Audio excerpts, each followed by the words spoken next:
Hello दोस्तों, मेरा नाम मौमिता है। मैं कोलकाता केस में एक ट्रेनी डॉक्टर हूँ और आज मैं आपको अपनी पूरी जीवन की कथा बता रही हूँ। मैं अपने माता पिता की इकलौती लाडली बेटी हूँ, जिसका सपना था कि बड़ी डॉक्टर बनकर अपने माता पिता का नाम रोशन करना और उनके सपनों को पूरा करना।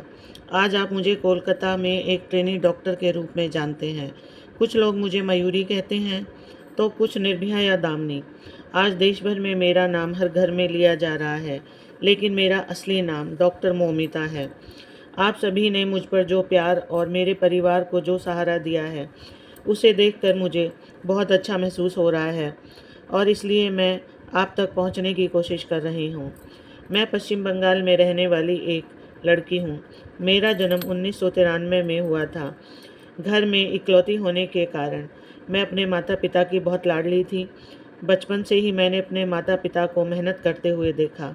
मुझे याद है, एक बार जब मैंने डॉक्टर बनने की इच्छा अपने माता पिता से जाहिर की, तो हम एक मध्यम वर्गीय परिवार से होने के बावजूद मेरे पिता को मेरी यह इच्छा सुनकर बहुत खुशी हुई।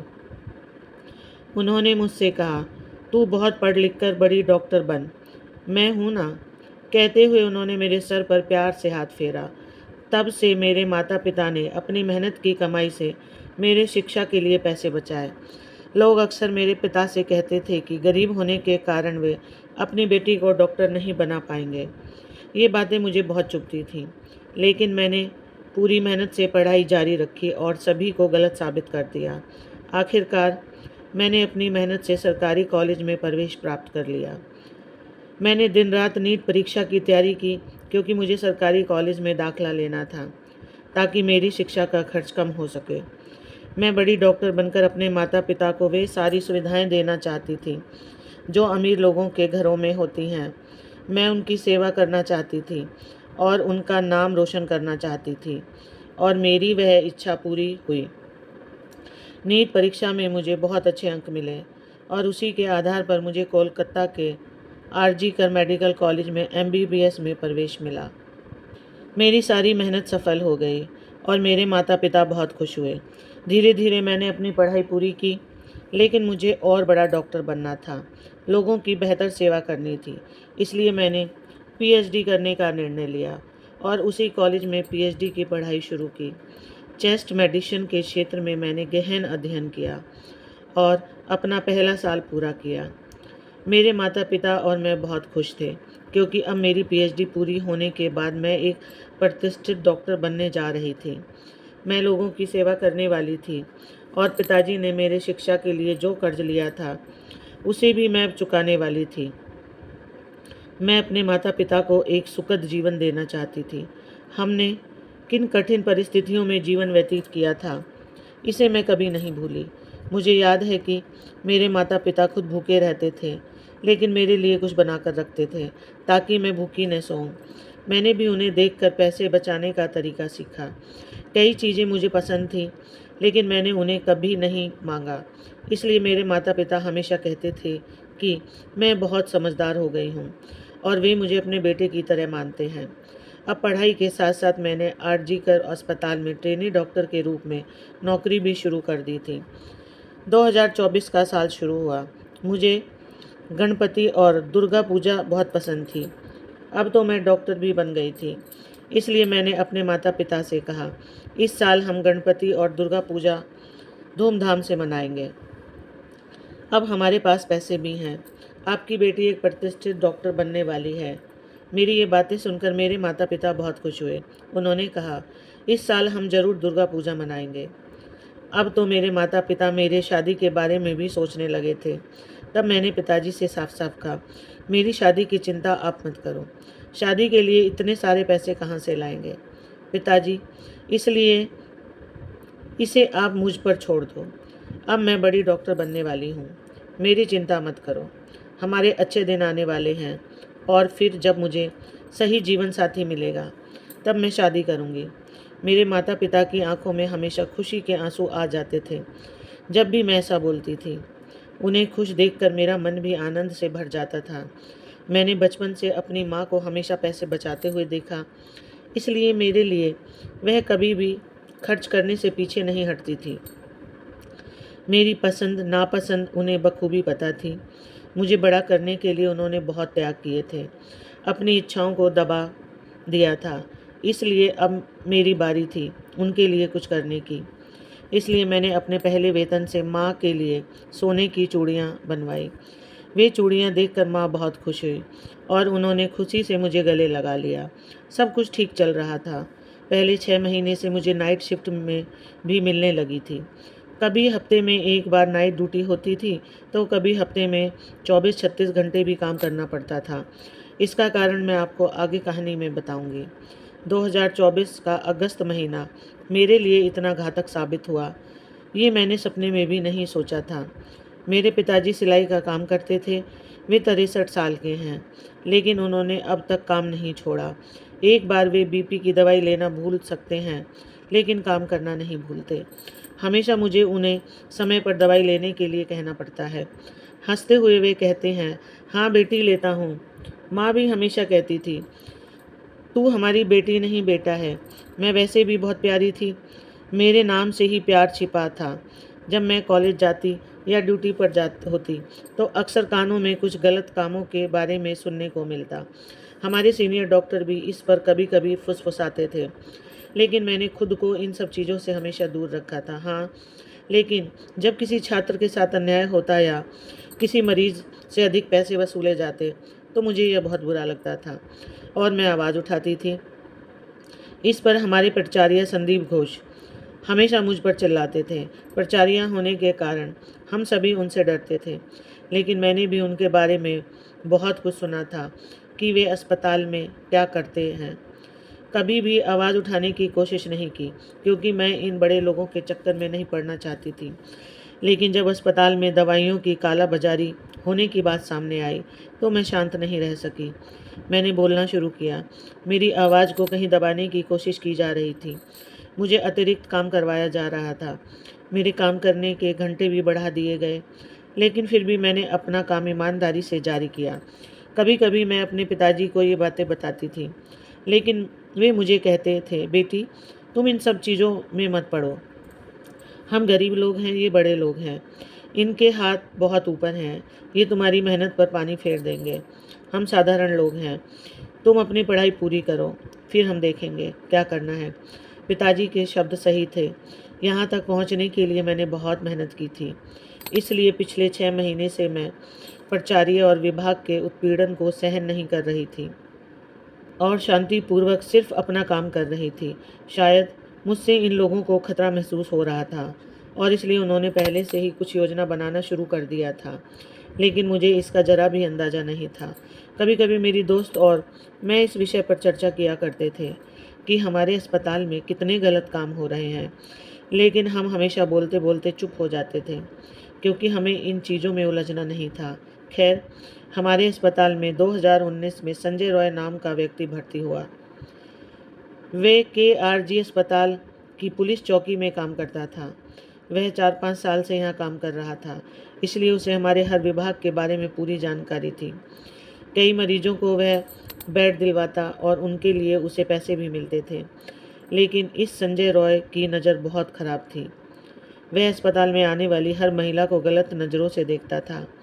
उसके बारे में भी हमने चर्चा होती थी, लेकिन वह हमारे प्राचार्य का बहुत खास था और उनके लिए हमेशा काम करता था। इसलिए हमने कभी उसकी शिकायत करने का विचार नहीं किया, क्योंकि बेवजह विवाद नहीं चाहा। लेकिन हाँ, संजय रॉय की नज़र बहुत खतरनाक थी। किसी भी लड़की के सामने होने पर उसकी नज़र उसे खा जाती थी। इसलिए मैं ऐसे आदमी से दूर ही रहती थी।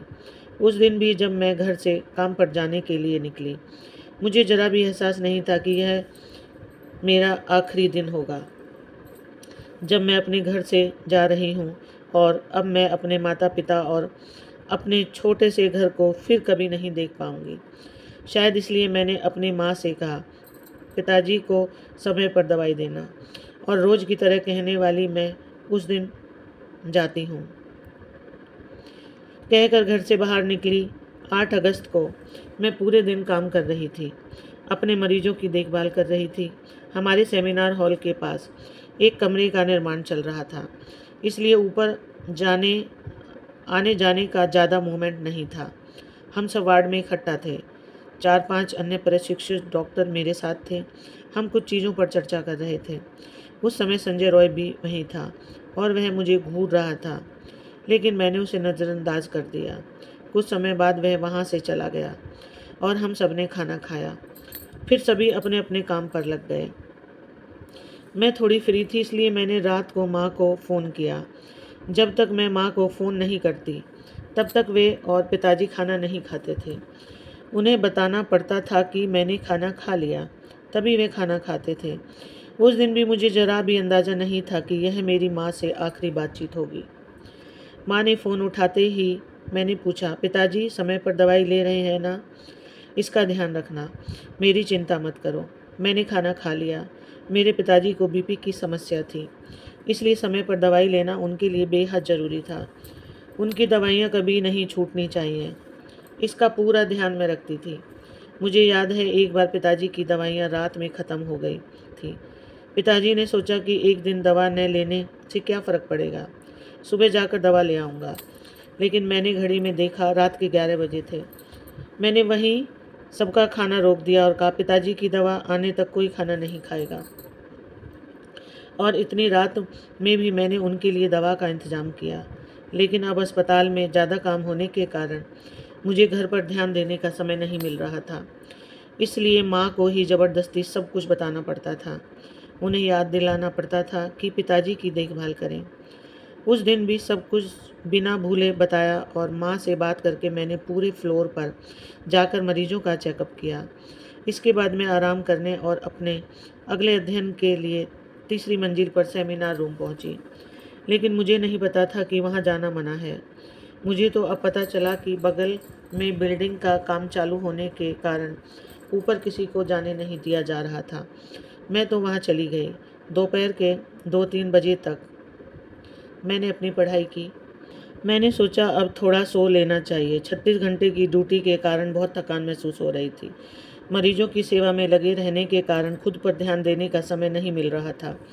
दूसरों को जीवन दान देने वाली मैं अपने जीवन की देखभाल के लिए समय नहीं निकाल पा रही थी। इसलिए किताबें और डायरी बंद करके सेमिनार हॉल में ही शांत होकर सो गई।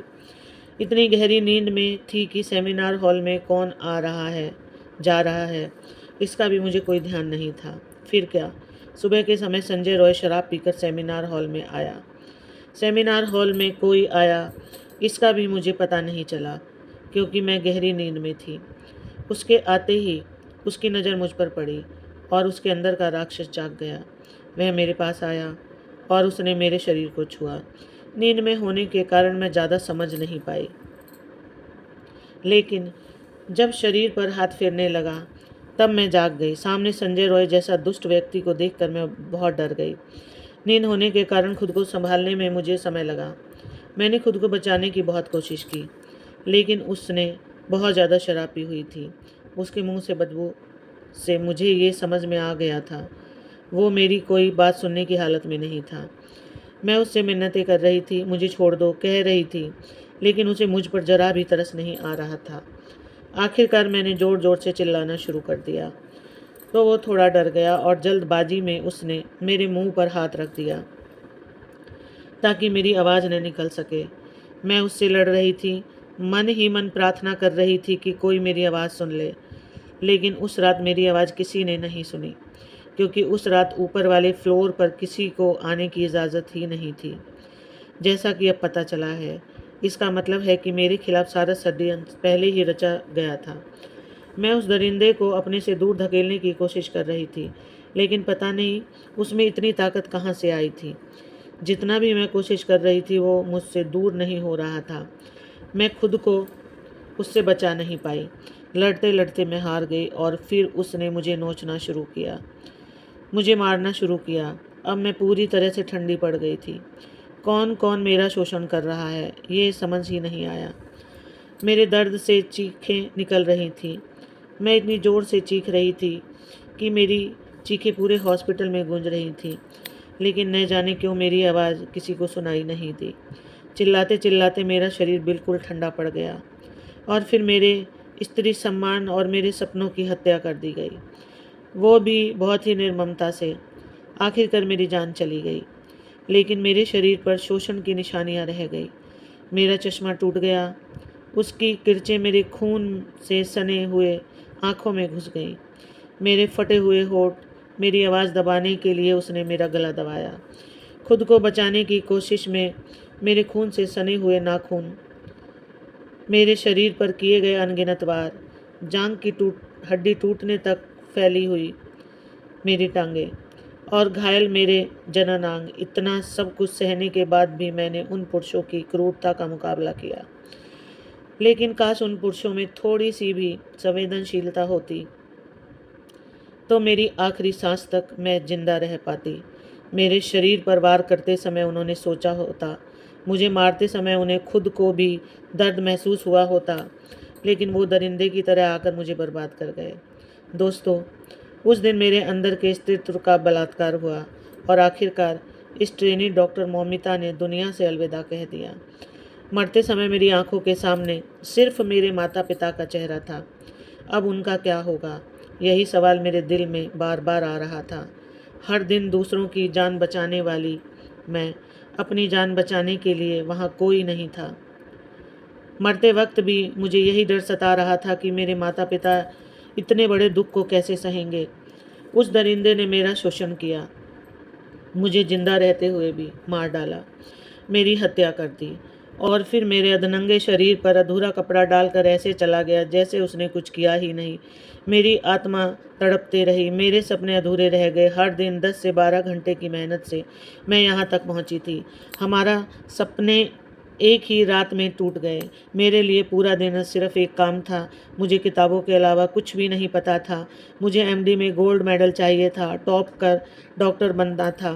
मैंने अपनी डायरी में भी यही लिखा, क्योंकि मेरे माता पिता ने बड़ी मेहनत से मुझे पढ़ाया और एक रात में उनकी मेहनत और मेरी पढ़ाई सब कुछ जलकर राख हो गई।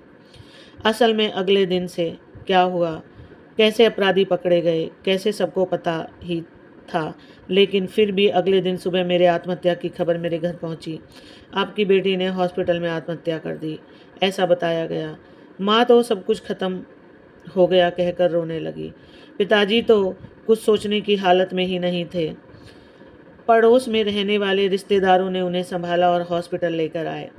दौड़ते हुए आने वाले मेरे माता पिता अपनी बेटी को आखिरी बार देखने के लिए तड़प रहे थे, लेकिन उन्हें अंदर जाने नहीं दिया जा रहा था, क्योंकि अंदर मेरी हत्या के सबूत मिटाए जा रहे थे।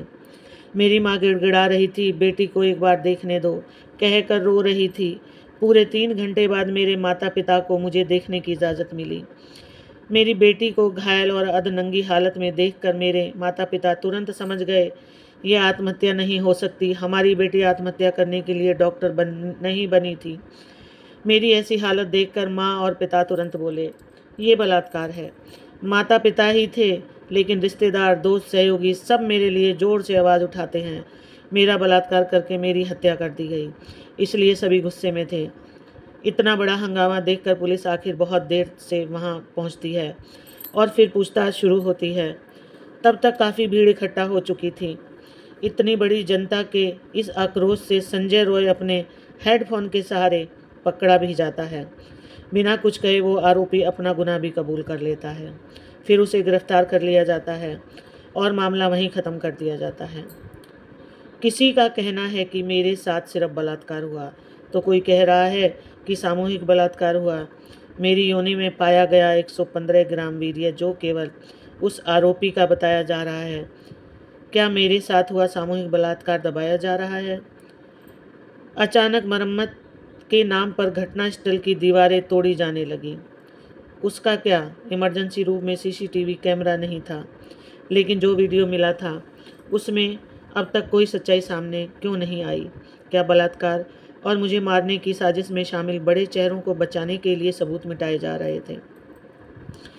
जनता के बीच में घुसकर क्या उन दरिंदों के कुछ लोगों ने हॉस्पिटल में आकर सारे सबूत नष्ट कर दिए और मेरे साथ अत्याचार करने वाले उन लोगों को छोड़कर फिर से उन्हें जीने का मौका देने का फैसला किया जा रहा है? पता नहीं अब मुझे न्याय मिलेगा या नहीं। मेरे साथ जो हुआ वह क्यों हुआ, क्या कभी पता चलेगा?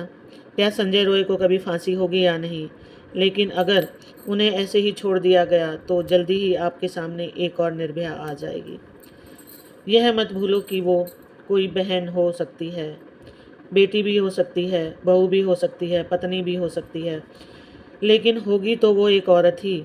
2012 में मेरे जैसे ही एक और लड़की के साथ अन्याय हुआ था। उसके आरोपियों को 7 साल बाद फांसी की सज़ा मिली। उसे बहुत देर से न्याय मिला। अगर हमारे जैसी दूसरी निर्भया नहीं चाहिए तो मुझे न्याय दिलाओ। दोगे ना मुझे न्याय? क्या मेरे माता पिता को उनकी बेटी से दोबारा मिलने का मौका मिलेगा? मैंने एक डॉक्टर बनकर सभी की सेवा करने का फैसला किया था। सबको एक देवता के रूप में बचाने का निर्णय लिया था, लेकिन खुद को बचाने में मैं असफल रही। मरणासन अवस्था में मैंने आखिरकार अपनी सांसें रोक ली और एक अनसुलझी गुत्थी बनकर रह गई। जीते हुए लोगों की सेवा करके खुशी से जीने का मेरा सपना अधूरा ही रह गया। मेरी हत्या और बलात्कार की गुत्थी अब सुलझती नजर नहीं आ रही थी। मैं वह ट्रेनी डॉक्टर बोल रही हूँ, डॉक्टर मोमिता, जो कुछ दिन पहले तक आप में से ही एक थी। बिना किसी गलती के मैंने अपनी ज़िंदगी खो दी। काश उन लोगों में कुछ संवेदनशीलता होती तो आज यह महिला डॉक्टर जिंदा होती। मेरे माता पिता अभी तक इस दुख से उभर नहीं पाए, लेकिन फिर भी मजबूती से खड़े होकर मुझे न्याय दिलाने की कोशिश कर रहे हैं। मेरे पिता की केवल एक ही बेटी थी, लेकिन आज मैं भले ही ईश्वर के पास आ गई हूँ, मगर अब आप सभी बेटे बेटियाँ मेरे माता पिता की संतान हो। एक बेटी चली गई, लेकिन हजारों बेटे बेटियाँ उन्हें मिल गए हैं। इसलिए कृपया मेरे माता पिता की देखभाल करें। मेरे पिताजी बहुत स्वाभिमानी हैं। वे किसी का पैसा नहीं लेंगे या मदद भी नहीं मांगेंगे। यह मैं अच्छी तरह जानती हूँ, क्योंकि उन्हें सब कुछ मेहनत से ही पसंद है। आज उनकी बेटी उनके पास नहीं, इसलिए आप ही मेरे माता पिता के बच्चे बन जाएं। जब भी ज़रूरत पड़े उनका साथ दें, मेरे माता पिता की मदद करें, मुझे न्याय दिलाएं और मेरे माता पिता को भी सुख से जीने का मौका दें। मुझे पता है कि जब तक मुझे न्याय नहीं मिलेगा, मेरे माता पिता भी शांति से नहीं बैठेंगे। वे अंदर ही अंदर मरते रहेंगे। ईश्वर करे मेरे साथ जो हुआ वह किसी और घर की बेटी के साथ न हो, किसी भी माता पिता से उनकी बेटी दूर न हो। मैं अपने माता पिता से बहुत प्यार करती हूँ, इसलिए ही मुझे सबसे ज़्यादा दुख हो रहा है कि आज मैं उनके पास नहीं हूँ। इतनी कठिन परिस्थिति में मैं उनके आंसू पोंछने के लिए नहीं हूँ। दोस्तों, मुझे न्याय दिलाओ, आरोपियों को सज़ा दिलाओ। आवाज़ उठाओ, मेरे माता पिता का सहारा बनो, उनकी मदद करो। सच में भले ही मैं अब नहीं हूँ, लेकिन अब आप ही उनकी संतान बनो। मुझे और कुछ नहीं चाहिए। अगर आप मेरे साथ हैं तो मुझे न्याय दिलाने के लिए आवाज़ उठाओ। दोस्तों, मैंने इस स्टोरी को कहानी की तरह बनाया है। अगर आप इस तरह की वीडियो देखना चाहते हैं तो मेरे चैनल को सब्सक्राइब करें और कमेंट में ज़रूर बताओ, डॉक्टर मोमिता देवनाथ को न्याय मिलेगा ना? यह कहानी सच्ची है, कोलकाता की एक महिला डॉक्टर की। धन्यवाद दोस्तों। कमेंट बॉक्स में ज़रूर बताएं अपने विचार।